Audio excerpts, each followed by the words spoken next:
Ik ben Olivier Witt. Ik ben in februari op het eiland aangekomen als cardioloog. En de bedoeling is dat ik me met name bezig hou met implanteren van devices. Pacemakers, ICD's en dat soort dingen. We gaan een pacemaker implanteren. Belangrijk is dat we steriel werken. Dat betekent dus mondkapje voor, mutsje op. Want je hebt een verhoogd risico op infectie. Het is lichaamsvreemd materiaal wat je inbrengt. Daar moet je altijd schoon werken en zorgen dat dat niet gebeurt. We werken een aantal stappen. De eerste stap is de patiënt neerleggen, opdekken, een steriel veld maken. En dan beginnen we met de procedure. Ik denk dat je doet altijd eerst verdoven. Ga je kijken of de verdoving goed werkt. Dan doe je een incisie maken en een pocket maken. Daar komt het device in te liggen. Vervolgens ga je met een naald het bloedvat aanprikken en daar gaan we 2 draden plaatsen. 1 schroef in de boezem van het hart en 1 in de kamer van het hart. We meten alles door. Dus we kijken of de draden goed vastzitten en vervolgens schroeven we de andere kant van de draad op de spier, op de borstspier. Die sluiten we aan op de pacemaker en we plaatsen alles onder de huid en hechten alles dicht. Ongeveer een uur mee bezig, zoiets, met deze procedure.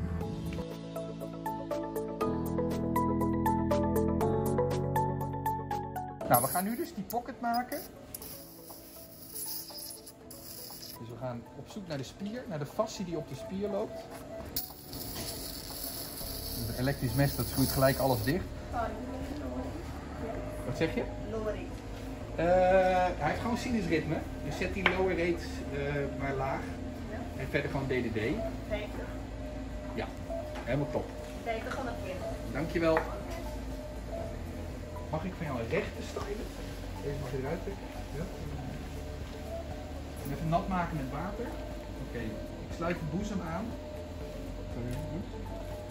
Dan zie je het beter door het licht. Zie je hem er doorheen gaan? Ja. Dan kun je draaien. Draaien. 1, 2, 3. Tak. Ja, en draaien. 2, 3. Ja. Helemaal goed. Perfect. Yes, geweldig. Dankjewel. Ja. Thank you.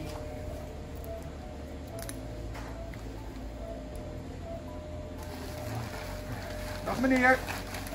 Ja. Hallo, hallo. Ja. Beetje dubbel. Yes, perfect.